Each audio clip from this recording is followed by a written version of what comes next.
আপনারা পাবেন না। কেন পাবেন না? মাদ্রাসা নবীর ভালোবাসার জায়গা, মসজিদ আল্লাহর ভালোবাসার জায়গা। মাযহাব উঠে যা, মসজিদ উঠে যাবে, মাদ্রাসা বন্ধ হয়ে যাবে, আর এলাকার মানুষেরা টাকা পকেটে করে ঘুরবে। বলুন তো ওই লোকটা কোনোদিন জান্নাতের আশা করতে পারবে? না, পারবে না। এই জন্য পারবে না, আল্লাহর মাদ্রাসা আর নবীর মাদ্রাসা কাঁদবে, মাদ্রাসা বন্ধ হয়ে যাবে, আর আমি টাকা নিয়ে ব্যাংক ম্যানেজ করে রাখবো, কোনোদিন মুসলমানের পরিচয় আমি দিতে পারবো না। হে মুসলমান, আমার নবী বলতে আরম্ভ করলেন, লাখো মানুষের ভিতরে ওই মানুষগুলো জান্নাতে যাবে যারা ভুল করার পরে আল্লাহর কাছে কেঁদে কেঁদে তারা ক্ষমা প্রার্থনা করবে, এর এক নম্বর আল্লাহ জান্নাতে যাবে। এবার মহিলাদের কথা বলতে আরম্ভ করলাম। দ্বিতীয় বাক্যটা পুরুষদের না বলে আগে মহিলাটা বলতে আরম্ভ করলাম, তারপরে আমার কালেকশনের দিকে ভাব আসবে। জান্নাতি অবশ্যই দেখা হবে। বন্ধুরে, আমার নবী বলছেন, আল মাউলুদু লাউদ্দু আলা যাওজাহা আল্লাতী জাগাজাবা হাত্তা জাআত ওয়াফিয়াতে যাওজাহা ওয়া তাকুলু লাযুকু গামাজান হাত্তা তারজাম। লক্ষ লক্ষ মহিলারা জালসা শুনতে আসবে, লক্ষ লক্ষ মা বোনেরা আমার জালসা শুনছে বসে বসে। বন্ধুরে, এমনও মা জালসা শুনতে এসেছে, স্বামী বলছে, ও রহিমা, ও ফাতেমা, ও জয়না, জালসা যেও না, বৃষ্টির রাত জালসা শুনতে যেও না, আমি বাধা দিচ্ছি, যেও না। আর স্বামীকে উপেক্ষা করে জালসাতে চলে এসেছে। বলুন তো, জালসার নেকি তার কপালে মিলবে? বুঝে বলুন। স্বামী বলছে যাইও না জালসাতে, আর ও জোর করে বেরিয়ে চলে আসে। বাবা কেন আসে জানেন? লিপস্টিক মুখে দিয়েছে আর ভালো একটা শাড়ি কিনে দিয়েছেন না, ও আজকে জালসাতে দেখাবে। এই হুবে সবকে তুচ্ছ মনে করে দিয়ে, স্বামীর কথাকে অ্যাভয়েড করে দিয়ে চলে আসছে জালসাতে আসে। বলুন তো, ওই এক নম্বর পাবে জান্নাতে? নেকি এক নম্বর দেওয়া হবে ওকে? যদি দেওয়া হয় তাহলে কোরআন মিথ্যা, হাদিস মিথ্যা, তাই না বাবা? স্বামী বলেছে যেতে হবে না, তো আমাকে আসতে হবে না। ওখানে যদি স্বামীকে একটু তেল দিয়ে দিতেন, একটা কথা মেনে নিতেন, তো 500 আপনার নেকি লেখা হতো। এখানে এসে আপনি ভুল করে দিয়েছেন। ওটাই কথা বলবো। আমার নবী বলছেন, লাখো লাখো মহিলা থাকবে, আর লাখো মহিলার ভিতরে মহিলারা কেউ জান্নাতে যাবে। কটা যাবে? তো বলে 4টা যাবে। এক নম্বর কোন মহিলাটা যাবে গো মাওলানা? ও ভাই ইমদাদুল, বলে দাও 1 নম্বর মহিলাটা কে? তো আমার নবী বলছেন, আল মাউলুদু লাউদ্দু আলা যাওজাহা, আল মাউলুদু লাউদ্দু আলা যাওজাহা আল্লাতী জাগাজাবা হাত্তা জাআত ওয়াফিয়াতে যাওজাহা। ওই মহিলাটা 1 নম্বরে জান্নাতে যাবে যে মহিলাটা স্বামীকে খুব বেশি বেশি ভালোবাসা দেখাবে। এ বাবা, 1 নম্বর মহিলা কে জান্নাতে যাবে? আপনার বেটি না, আপনার বউ না, আপনার স্ত্রী না, আপনার শাশুড়ি, আপনি চোখে দেখে আছেন বাবা, যেই মহিলাটা তার স্বামীকে খুব বেশি বেশি ভালোবাসে। আল্লাহ কি এখন বলে যে বাবা, এই দুনিয়ার কথা বোঝাতে গেলে তো সময় অনেক পার হয়ে যাবে। এখন মেয়েদের বাবা 2 রকমের ভালোবাসা নিজের চোখে আপনারা দেখছেন, দেখছেন না? আপনাকে 1 মিনিট একটা দেশি কথা বলি, আপনাদের এলাকার কথা বলি। আচ্ছা বলুন তো, এখানে কোন এমন লোক বসে আছেন, একটা লোক হাত উঠে বলেন, মাওলানা জীবনে আমার 40 বছর বয়স হলো, আমি 40 বছর থেকে আমার স্ত্রীকে নিয়ে সংসার করছি, 30 বছর থেকে সংসার করছি, কোনো দিন আমার স্ত্রীর সাথে কোনোদিন ঝগড়া হয়নি, এমন একটা লোক হাত দেখান তো বাবা। তার মানে বোঝা গেল আপনার বাড়িতে প্রত্যেকদিন কাশ্মীর আর পাকিস্তান চলে, চলে না? আর চলাটাই স্বাভাবিক। যে যদি আপনাকে বেগুন নিয়ে আসতে বলেছে, আপনি নিয়েছেন পাতাকপি, কি হবে? অ্যাকশন শুরু। ওদিকে একটা বম, এদিকে একটা বম। এ বন্ধু, আপনি জান্নাতি মহিলাটা এখানে বসে আজকে দেখে নেন। আমার কথা নয়, আমার কবিতা নয়, আমার বক্তব্য নয়। নবী বলছেন ওই মহিলাটা 1 নম্বরে জান্নাতে যাবে যে মহিলাটা অল্প কথাতে স্বামীকে খুশি করতে পারবে। ওরা কারা? ওরা কারা? নবী বলছেন, আলা উখবিরুকুম মিন আহলিল জান্নাতে, আমি কি তোমাদের ওই মহিলাগুলোকে খুঁজে খুঁজে বের করে দেব না? যারা স্বামীকে খুশি করবে, ওরা 1 নম্বরে আল্লাহ জান্নাতে যাবে। হে বন্ধুগণ, আপনাকে বলতে চেয়েছিলাম এখন 2 রকমের ভালোবাসা, উত্তরটা আপনাদেরকে দিতে হবে। আপনাদের চাকুলিয়া থানা কাহালগাঁও গ্রামে আমি আপনাদের কাছে উত্তর চাইছি। বন্ধু বলুন তো, আপনাদের এলাকার কোনো মহিলারা, আপনাদের এলাকার কোনো মেয়েরা নিজের স্বামীকে রেখে, নিজের ছেলেকে রেখে অন্য কারোর সাথে পালিয়ে বিয়ে করেনি? ঘাটে হাত। এ বাবা, আপনাদের মনোবলটা দেখে মনে হচ্ছে আপনাদের এলাকার মেয়েরা সবাই ভদ্র গো, কেউ স্বামী ছেড়ে কাউকে নিয়ে পালায়নি। এই এই তুই জানিস? তো তো 7 বছর বয়স। ও বলছে হ্যাঁ। এ বাপ, এলাকায় ঘটেনি এরকম কোন ঘটনা? বাচ্চা রেখে মা পালিয়ে গেছে, অন্যজনের সাথে পালায়নি? আপনাদের এই এলাকাটা ভালো লাগে না? আমি বুঝতে পারছি, ভালো ভালো মনে হচ্ছে গো। আল্লাহ এই এলাকাটা তুমি কবুল করলো, আল্লাহ আমিন। এ বাবা, যদি শুনে থাকেন যে পালিয়ে গিয়েছে, তাহলে আপনি বিচারটা নেন, কেন পালালো, গেল কেন, গেল কেন, গেল কেন? এর মানে হলো বাবা আর মা দিতে পারে, বাবা আর মাই প্রমাণ করতে পারে গেল কেন। আমার জামাইকে ঠিক করে বিয়ে দিলাম, 2টো ছেলে হলো, 1টা মেয়ে হলো, 3টা ছেলেকে রেখে মেয়েকে রেখে কেন আমার বেটি পালিয়ে গেল? একমাত্র প্রশ্নের উত্তর দিতে পারে তার মা এবং বাবা। কেন? তার ছেলে জন্মগ্রহণ করেছে, ছেলেকে মাদ্রাসায় লেখাপড়া করায়নি, যে সার ছেলেকে বলে দিবে মৌলানারা কোনোদিন কারো সংসার ভেঙে কোনো মেয়েকে নিয়ে পালিও না, এই কথাটা বলে দিতে পারেনি, এই ছেলেটাকে মাদ্রাসায় দিতে পারেনি। শুধু তাই নয়, কোনো মা তার মেয়েকে স্কুলে পড়াতে পেরেছে কিন্তু মাদ্রাসায় দিতে পারেনি। আর মাদ্রাসায় যদি আপনার মেয়েকে আপনি দিয়ে দিতেন, আপনার শিক্ষক শিক্ষিকারা বলে দিত, ও বোন, যতদিন থাকবে স্বামীর হেফাজত করবে, যতদিন থাকবে স্বামীকে আগলে রাখবে, যতদিন থাকবে তুমি স্বামীর হেফাজত করে জান্নাতকে কায়েম করবে। এই জন্য রে বন্ধু, যে তোমার নসিবে আজ থেকে 50,000 বছর পূর্বে লিখন আছে, ল্যাংড়ার সঙ্গে তোমার বিয়ে হবে, কানার সঙ্গে তোমার বিয়ে হবে, এত সুন্দর তোমার চেহারা, কিন্তু ধার কাকের সঙ্গে তোমার বিয়ে হয়ে যাবে। এটা কারো খণ্ডন নয়, এটা আল্লাহ লিখে রেখে দিয়েছে। এটা পাল্টাবে কখন রে? পাল্টা সম্ভব হবে না। ইমানদার যদি হয়ে থাকেন তবে পাল্টা সম্ভব হবে। আমার ভাইরা, আপনি যে ভুল করে দিলেন, এই ভুলের সমাধানটা কি করে আপনাকে বোঝাতে আরম্ভ করে, কি করে বোঝানো যায়, কি করে বোঝানো যায়? 5 মিনিট সময় আমি নষ্ট করতে আরম্ভ করলাম, 5 মিনিট সময় আপনাদের নষ্ট করতে আরম্ভ করলাম। বাপ শুনে নিন, আপনার মেয়ে স্কুলে যায়, আপনার ছেলে স্কুলে যায়, কিন্তু কোনদিন আপনার মেয়েকে আপনি সজাগ করে বলেছেন, বেটি রে স্কুলে যাচ্ছ যাও, বড় উন্না পড়ে তুমি স্কুলে যাও? কোন বাপ বলেছেন? একটা হাত উঠান। বলেছেন বাবা? বলেন। ওই জন্য তো আমাকে বলতে হয়, ও তোর ফাটবে হিয়াম বুঝবে গিয়া যত অহংকার, ঘুষবে রে তোর মনের আশা কবরের মাঝার, ও তোর ফাটবে হিয়া। বর্তমানের মেয়েরে ভাই স্কুলেতে যায়, লেখাপড়া ছেড়ে তারা চুলের কাটিং দেখায়, ও তোর ফাটবে হিয়া। ঠিক নয় বাবা? স্কুলে যাচ্ছে, মাথা খোলা, চুল উঠছে, হিলতে আর দুলতে স্কুলে যাচ্ছে। বাপ, গ্রামের মানুষ কোনোদিন তার বাপ কি গ্রামের মানুষ বললো না, অভিযোগ করলো না, তোমার বেটিটা এইভাবে যায় কেন? বলেছে বাবা কেউ? আর বাপও কোনোদিন বললো না, মাও কোনোদিন বললো না। তাহলে ও মেয়েটার জ্ঞানটা কি হবে? আর ও কেন তার 3 ছেলেকে রেখে কাউকে নিয়ে পালাবে না? ও তো জানে না পালালে এই হবে। ওকে জানতে হবে আমার এই স্বামী চয়েস হলো না, ওকে নিয়ে পালাতে হবে, ওর এটাই জ্ঞান আছে। আপনি জ্ঞান দিতে পারলেন না। বন্ধু, চিন্তা করবেন কখন, চিন্তা করবেন কখন? বর্তমানের ছেলেরে ভাই স্কুলেতে যায়, লেখাপড়া ছেড়ে তারা ইদিক উদিক তাকায়, ও তোর ফাড়বে হিয়া। বুঝলেন? বাড়িতে গিয়ে ছেলে আপনার উচ্চ মাধ্যমিক পাস করেছে, ওকে কালকে বলবেন যদি হায়ার সেকেন্ডারি বানানো পর, তাহলে তোকে পড়াবো, আর নাহলে আমরা হালের মোটা ধরাবো। আল্লাহ, যত দিন যাই তত স্টাইল চেঞ্জ হয়ে যায়, যত দিন যাই স্টাইল চেঞ্জ হয়ে যায়। এ বাবা, এখনকার বর্তমানের স্টাইল আপনাদেরকে বলি, কেন বা পালাবে না? লাগাম ছাড়া চলাচল, লাগাম ছাড়া চলাচল। আপনার মেয়েটা মাধ্যমিক পড়ে, উচ্চ মাধ্যমিক পড়ে, আর আমাদের মমতা সরকার ব্যানার্জি দিয়েছে কি বাবা? 10,000 টাকা দেবেন মোবাইল। ভালো কথা, মেয়েকে দিয়েছে তার জন্য, মেয়ের জন্য কি মোবাইলটা? আপনার মেয়ে কোন কোম্পানিতে চাকরি করে, কোন অফিসের ম্যানেজার, যে আপনার মেয়ের কাছে 12,000 টাকা দেবেন মোবাইল থাকবে? আপনার মেয়ে যে কোম্পানি চাকরি করে, তার মানে হলো লালটুকে ফোন লাগা। ওর মোবাইল হওয়া মানে লালটুকে ফোন লাগা। আল্লাহ, দিনের দিন তো চেঞ্জ হয়ে যাচ্ছে বাবা। কিছুদিন পূর্বে একটা স্টাইল দেখলাম মার্কেটে, স্টাইলটা কি জানেন?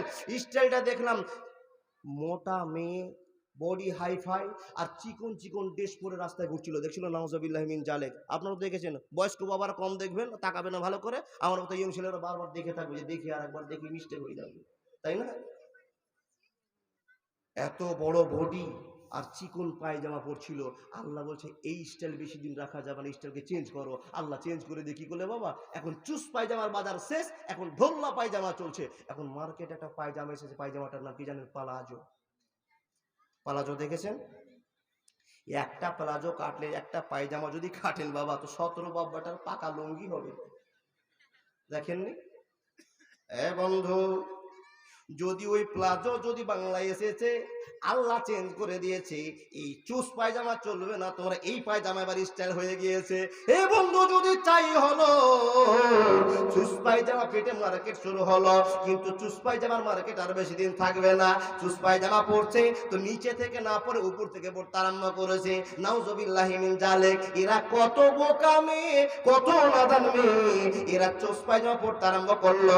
যদি প্লাজো পড়তে আরম্ভ করলো তো নিচের পায়ের অংশটাকে দেখাবার জন্য সে তোলপাড় শুরু করে দিয়েছে। না না না, এই মেয়ে কখনো জান্নাত পাবে না। আর যদি জান্নাত পেতে হয়, আগে তার সাজা হবে, তারপরে জান্নাতের অধিবাসী হবে। আমার নবী বলতে আরম্ভ করলেন, ওই সমস্ত মেয়েদের গল্প আমি নবী করতে পারবো না, যে মহিলাদের গল্প করে দিব তোমরা কান খুলে শোনে না। আলা উখবিরুকুম মিন আহলিল জান্নাতে। ওই মহিলাগুলো কারা? ওই মহিলাগুলো কারা? যারা এক কথায় স্বামীর কথায় উঠা বসা করবে, ওই সমস্ত মহিলারা আল মাউদু আলা জাওজাহা আল্লাতী জাগাজাবা হাত্তা জাত ওয়াফিয়াদে জাওজাহা ওয়া তাকুলু লা যুকু গামাজান হাত্তা তারজা। ওই মহিলাটাই 1 নম্বর জান্নাতে যাবে, যে মহিলাটা স্বামীকে খুব বেশি বেশি ভালোবাসা দেখাবে। জোরে জোরে বলুন সুবহানাল্লাহ। বাবা, কে কেমন ভালোবাসে নিজে বুঝতে পারছেন। আপনি জানেন আপনার বইয়ের জ্বালা, আমি জানি আমার বইয়ের জ্বালা। আমার তো বেশি দিন হয়নি বাবা, জ্বালাটা এখন মিডিয়াম আছে, এখন মাইজকল ভালোবাসাটা আছে, কিছুদিন একবারে বড় অশান্তি হবে। বাবা, নিজের নিজের অশান্তির কথা নিজে নিজে ভাবুন। যদিও অশান্তি আছে, তা আবার শান্তি দিয়েছে। আপনার যেরকম টেনশন চলছে, নবী মুহাম্মদুর রাসূলুল্লাহ পড়ুন সাল্লাল্লাহু আলাইহি ওয়াসাল্লাম টেনশনে পড়েছিলেন কাকে নিয়ে? যাকে সব চাইতে বেশি ভালোবাসেন সেই স্ত্রীকে টেনশনে পড়েছিলেন। স্ত্রীর নাম কি বলুন? সবচেয়ে ভালোবাসে স্ত্রীর নাম হযরতে আয়েশা। ভালোবাসা তো সবগুলো, মহব্বত করতেন আয়েশা সিদ্দিকাকে। আর আয়েশা সিদ্দিককে নিয়ে নবী টেনশনে পড়েছিলেন। কি টেনশনে? বলে গ্রামের মানুষ দুর্নাম রটি দিল, ইলজাম লাগিয়ে দিল, আয়েশা সাফওয়ান বিন মুআত্তালের সাথে প্রেমে ফেসে গিয়েছে, ভালোবাসায় মগ্ন হয়ে গেছে। নাউজুবিল্লাহি মিন জালিক। এই নিয়ে বিশ্বনবী টেনশনে ছিলেন। আমার বাপজান, সেই জাত আপনার কাছে আছে, আমার কাছে আছে। আমার মা আয়েশার দুর্নাম হয়েছিল, সত্য কথা নয়, কিন্তু আপনার কাছে ইলজাম লেগে গেলে আপনি জানছেন আপনার স্ত্রীটা কেমন। আমি যতই কথা বলি, আপনি জানছেন আপনার স্ত্রী কেমন, আমি জানছি আমার স্ত্রী কেমন, তাই না বাবা? জেনে নেবেন। একটা কথা আপনাকে বলে যাই, এবার একটা হাদিস শুনে যান। কি হাদিস? যদি গোটাই বলি, সম্পূর্ণ বলে যায়, তাহলে আমার রিল কেটে যাবে, ঘন্টা আমার বাজতে চলেছে। আপনাদের রিল বাজার আগে আপনাকে সেই জান্নাতি মহিলাটা একবার চিনিয়ে যায়। কার কথা বলবো? নবী ঘোষণা করছেন। কি ঘোষণা? নবী ঘোষণা করছেন, এ লুবাবা, আবু লুবাবা, তুমি কান খুলে শোনে নাও। যদি একটা খেজুরের গাছ তুমি দিয়ে দাও এই ইয়াতিম ছেলেটাকে, গরিব ছেলেটাকে, ও লুবাবা, আমি নবী তোমাকে কথা দিলাম তোমার জান্নাতে জিম্মাদার আমি। আরো জোরে বলুন সুবহানাল্লাহ। কিন্তু আবু লুবাবা বলছে, না না না, আমি গাছ ছাড়বো না, গাছ ছাড়বো না। নবীর ভাষণ যেন আরো তীক্ষ্ণ হয়ে যায়, একের পর এক সিরিয়াল বাড়িয়ে যায়। এমন তো সময় একটা আওয়াজ হয়ে গেল, নবীকে কোন একজন সাহাবারা হাত উঠিয়ে দেখেলেন। সাহাবাটার নাম হলো আবু দাহাদা। ইয়া রাসূলুল্লাহ, এই লোকটার কাছে যদি গাছটা কিনে আমি ওই ইয়াতিমকে দিয়ে দিই, তো আমার জান্নাতের জিম্মাদার হবেন কিনা? অনেক গল্প আপনাকে বোঝাতে আরম্ভ করলাম।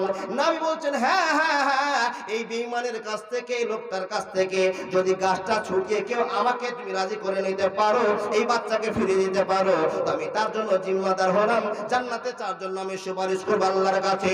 হে বন্ধু বল, এই কথা যখন ভাষণ দেওয়া হয়ে গেল, গেল। আপনাকে রং দিয়ে না বলতে পারলাম না, রঙের কথা বললাম না, ঢঙের কথা জানালাম না, আপনাকে ডাইরেক্টলি হাদিসের কথাগুলো কেটে কেটে বলতে আরম্ভ করলাম বোঝাবার জন্য। যেইটাতে আপনি বুঝবেন সেটা আপনাকে বলতে আরম্ভ করলাম। বন্ধুরে, এবার এই কথাটা শোনার পরে চললো বাড়িতে। বাড়িতে কে আছে, কে আছে, তার ভালোবাসা প্রিয়তমা আছে, তার কাছে খবর নিবে, তার কাছে বুঝবে। না না না, কোনো বোঝা নেই, সোজা নেই, আল্লাহর নবীর কাছে জিম্মাদার হতে পারবে, আল্লাহর নবীর কাছে জান্নাতে একটা ওয়ারিস পেয়ে যাবে, সার্টিফিকেট পেয়ে যাবে। এই উদ্দেশ্যে বাড়ির দিকে চলতে আরম্ভ করলো। হে বন্ধু বল, আল্লাহকে কত বিশ্বাস করেছে, জান্নাত পাওয়ার জন্য কত পাগল হয়েছে সাহাবারা। সাহাবা এসে বলছেন, ইয়া রাসূলুল্লাহ, আমি যদি এই একটা গাছকে কিনে দিতে পারি, আমার জিম্মাদার আপনি হবেন কিনা? নবী বলেন, হ্যাঁ জিম্মাদার হয়ে যাব, জিম্মাদার হয়ে যাব। এই কথা যখন শোনার পরে যেই লোকটার কাছে গাছ আছে, গাছের কাছে গেল, গাছের কাছে মালিকের কাছে গেল, ওকে জিজ্ঞেস করলো, বন্ধু তুমি বলো তো তোমার গাছটার দাম কত নিবে? 5টা গাছ দিব বলে হবে না, 10টা গাছ দিব বলে হবে না, 30টা গাছ দিব বলে হবে না। হে বন্ধু বলে দাও, একটা গাছের বিনিময়ে তোমাকে 30টা গাছ দিচ্ছি, তুমি কি রাজি হবে না? বলে না, হবে না। সব বুঝে গিয়েছে বেঈমান, সব বুঝে গিয়েছে আবু লুবাবা। বন্ধুরে, 100 হলো, 200 হলো, কোনো ক্যাপাসিটি কাজে লাগলো না। এই লোকের মায়ের শুনে বুঝতে পারা গেল, এই লোকটা যাহা তাহা দামে একটা খেজুরের গাছ বিক্রি করবে না। আগের কথা ছেড়ে দিলাম, এবার মিডিলের কথা আপনাকে বলতে আরম্ভ করলাম। ওটা খুলে দেন, জলটা খুলে দেন বাবজান। এখনো কিছু খাবার আছে, যারা খাননি তারা খেয়ে আসুন। আর আপনাদের খাওয়ার ব্যবস্থা করতেই হবে, না হলে আপনারা জালসাতে আসবেন না। দোকান না আসলে জালসাতে আসবেন না, আর 6টা গরু না হলে আপনারা জালসাতে আসবেন না। আপনারা খাওয়ার জন্য তো এসছেন, এখন বসতে হয়, আনলোড কিছু করতে হবে, তাই বসেছেন নাকি? নতুন ভাবে কিছু ব্যবস্থা হয়েছে বাবা, যদি কেউ খাওয়ার থাকেন তো যান। পেটের দুঃখ থেকে জালসা শোনা দরকার নেই, আগে পেটে সুখ, তারপরে মনে সুখ, যান খেয়ে আসুন। এ বাবা, হাদিসটা বলতে গিয়ে কেটে বোঝাতে আরম্ভ করেছি। এবার জান্নাত নেওয়ার জন্য, জান্নাতের আশায় আবু লুবাবাকে বুঝাতে আরম্ভ করেছে, ভাই একটা তোমার গাছ, আর নবী চেয়েছে, নবীর কথাকে তুমি প্রত্যাখ্যান করছো, নবীর কথাকে মান্যতা দিচ্ছ না, তার মানে বোঝা গেল তুমি নবীকেও চিনো না, নবীকেও জানো না, তোমার এখনো বিশ্বাস আসেনি, অতএব তুমি টাকা ছাড়া কিছু বুঝো না। তো বলে, হ্যাঁ আমি টাকা ছাড়া কিছু বুঝি না। বলে, একটা গাছের দাম কত নেবে? 30টা গাছ দিব বলে হবে না, 40 হবে না, 50 হবে না, কত নেবে? বলে, তোমার সম্পদটা দিলে হবে। একটা গাছের বিনিময়ে নবীকে খুশি করার জন্য, মাদ্রাসাকে চালাবার জন্য, মাদ্রাসাকে খুশি করবার জন্য, আর মাদ্রাসাকে খুশি করে আল্লাহকে খুশি করবার জন্য চললো বাড়িতে। বাবা, বাড়িতে নেককার স্ত্রী আছে, নেককার স্ত্রীকে ডাক দেয়, ও দাঙ্গিনী বাইরে বেরিয়ে আসো। হ্যাঁ স্বামী বাইরে বেরিয়ে এসেছে, কি খবর বলে দিন।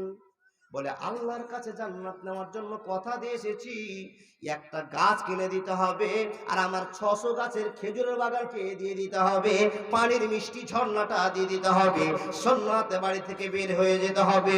ও স্ত্রী শুনে না, আমি তোমাকে আদেশ করছি না, তোমার মন কি আছে বলে দাও, আমি তো জান্নাতের জন্য এই কাজটা করে ফেলেছি।